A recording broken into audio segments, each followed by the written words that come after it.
Hello guys, welcome to a short monthly update video from me. It was a couple of, I think 2 months now since the last update video.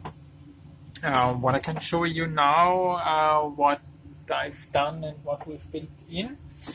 You can see here the built-in got from custom SIM cards from Tom.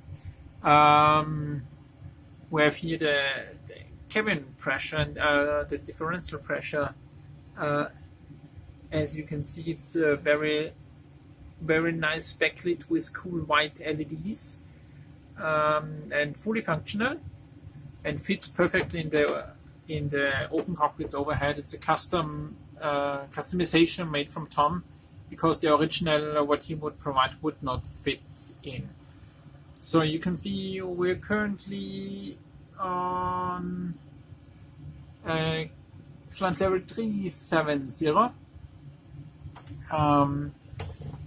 Cruising, we are on a flight from Muscat to Mumbai, and when we move on the right, you can see the back lighting is done for this panel. Also, the backlighting and the panel was changed to the light gray one, as the hydraulic pumps did. But the hydraulic pumps, so those panels are currently not backlit. I have to work on this one. I think this one was backlit before. Also, of course, the backlighting, when we had to take it out, I've installed the backlighting on the panel. I restored the backlighting on the engine start panel, so this was loose and was not working. When we move down to our clear lighting panel, as you can see here, those are also installed and new, and not all switches are currently equipped with some knobs. I have to search where I get cheaper ones, and those ones are currently out of supply. And those are connected to the analog input of the of the POKEYS card. And if you can turn here the outbound DU brightness, you can see that within ProSim, the outbound DU brightness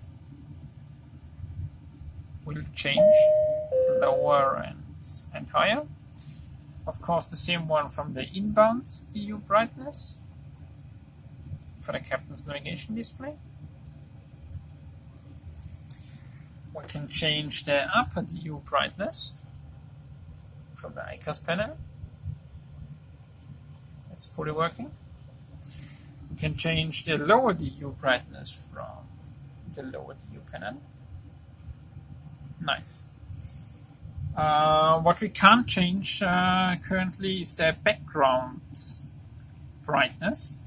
The idea behind what I want to do is I want to connect all background lighting that I have in the whole cockpit, so from the upper panels through the MIP, what's redone, and then the pedestal, which will come later, and the main instrument panel, which is not done right now.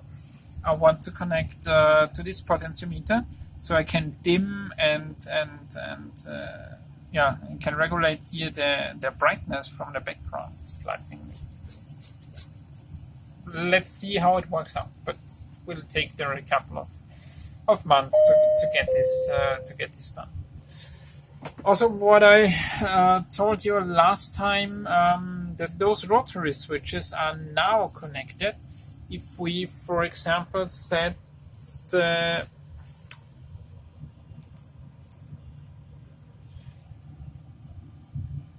speed reference, as we're currently in flight, could be interesting. So we set the N1 from out to both, so I can regulate the left and the right engine.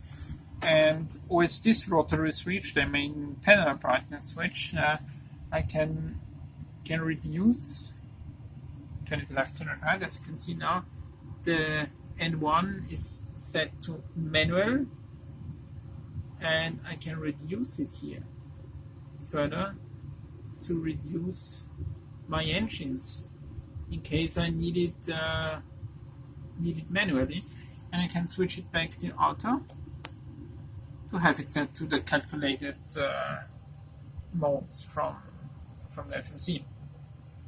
The same one is working with the speed reference, the V1 VR weight and reference speed. Let's see if the reference speed, if it's set now to VREF, we have there in the panel VREF, and I can set it now my reference speeds. You can turn it then back to all the steps back to auto to be in the auto mode again. On the first officer side as well, the panel was installed. This is the ground proximity panel. We can set the flaps to inhibit, gear inhibit, and terrain inhibit messages. We can do a GPS sys test, which is fully working within ProSim. And of course, the inbound and outbound brightness, as you can see here, is dimming as well. So this is fully working as well. To move further down, I have one finished and the other one currently in progress. I changed the ACARS printer to a panel from HISPA panels.